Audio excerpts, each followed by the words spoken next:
Hi guys, Jacqueline here tonight. I hope everyone is having a wonderful evening. We're having actually beautiful weather here. It's like 62 degrees, so windows are open. It's beautiful. So I hope everybody's having some nice weather. Just a reminder, I am doing my internship at a launch, which is a skilled nursing facility. Sorry if you guys hear that in the background. My dogs are eating. So this week's topic, I thought it would be interesting. I had a little incident this week and I thought I would share and just get everybody's feedback, see if anybody else has had something similar. So I'm going to title this video being self-awareness in the workplace. I sometimes forget that at a nursing home, not everyone is deaf and some people can hear me at my normal tone. I think I've gotten so used to, especially being on the dementia unit, which I know I have talked about before. I feel like I'm always talking at like a 10. I'm always talking up here. I always, I guess, sound like I'm yelling or talking, really loudly. But for those patients, I need to speak up. I need to increase my volume. Otherwise, no one would ever be able to hear me. But I sometimes forget is that when I spend time on other units, I don't have to increase my volume and that they can hear me.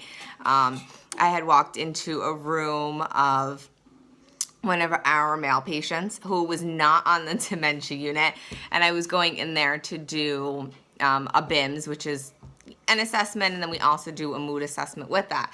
And as I was going in, I was like, "Hi, how are you?" And I was talking really loud, and I just wasn't being self-aware. I didn't even realize it. And for two things, it was definitely my fault. Number one is that his roommate was sleeping, the curtain was pulled, so when I walked in there speaking so loudly, the roommate was like, I'm trying to sleep, and I was like, oh my God, I apologize, I'm really sorry, but I was just in such a great mood. I had been on the dementia floor with some of those patients that I, didn't realize because I had been talking so loudly previously.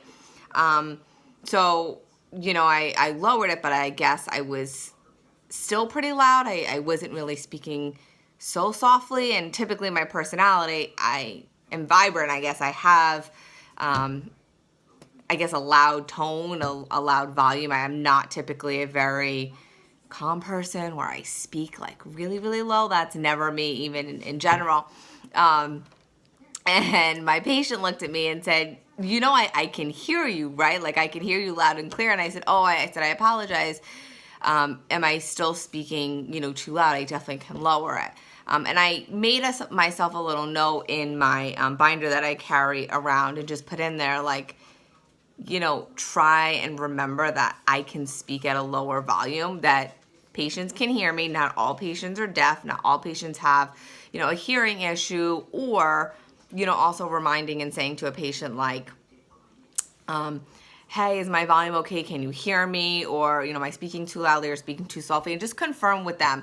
And I think it's just like I said, I sometimes think it's so difficult because you get used to speaking at a specific volume or speaking a certain way that when you're speaking with other patients, you just don't realize. I guess in my head, I don't know if I just tend to think everybody's deaf, or I'm just so used to speaking at a higher volume that I don't realize. And then also the other day, which I truly felt bad about, and I, did apologize to the patient, and he said it was fine, but one of our Spanish speaking patients, so my field instructor is bilingual, which is very helpful for the patients that do only speak Spanish. And one of our patients speaks minimal English, but he's able to communicate, and he's very, very soft-spoken, and had come up to the office, and my field instructor wasn't around, but I was there, and he said, is Jeanette here? And I said, no, she's not here. She's down on one of the floors. Is there something I can help you with? And he said, I just need to ask her a question. I said, okay. I said, when I see her. And luckily one of my coworkers was like, he's bilingual. He's not deaf. And I was like, oh God, like I did it again. Like it was this already, like I just had done this the day before. And now here I was doing the exact same thing. So I, felt really bad, and I said, oh my God, I'm so sorry, to my coworker. And she's like, no, it's okay. I said, I forget. And I went down to his floor and I said, look, I apologize. I said, I'm sorry if you thought I was screaming or yelling at you. I said I wasn't. I, was just talking really loudly, and I apologize. He's like, no, it's okay. It's okay. Which was very nice that the patients are, for the most part, very nice and don't kind of tell me to go F myself or, as long as I'm apologizing and I'm upfront. And I definitely was. I wasn't going to, go in there and be like, oh, whatever. I apologize. I definitely was too loud. Then I came home and I was talking to my husband about it. And he said, babe, it's really true. He said, when you come home from my internship, I have the TV, like normally it's on like a 10 or 11 volume. I have it up to like a 25. And I think it's just when I'm there all day and I'm so used to speaking at a higher volume, I forget when I come home. I guess it takes me a while to get back down to baseline. That sometimes at home, I guess I'm talking very loudly or the TV's very loudly because I just can't hear. So I just wanted to share that with you all, but I just wanted to see if anybody else has had a similar experience at their current internship with being self-aware or something that they've had to pay more attention to, or any similar things. So I hope everyone has a wonderful night. Thanks for listening, and I'll see you guys in a few weeks. Bye.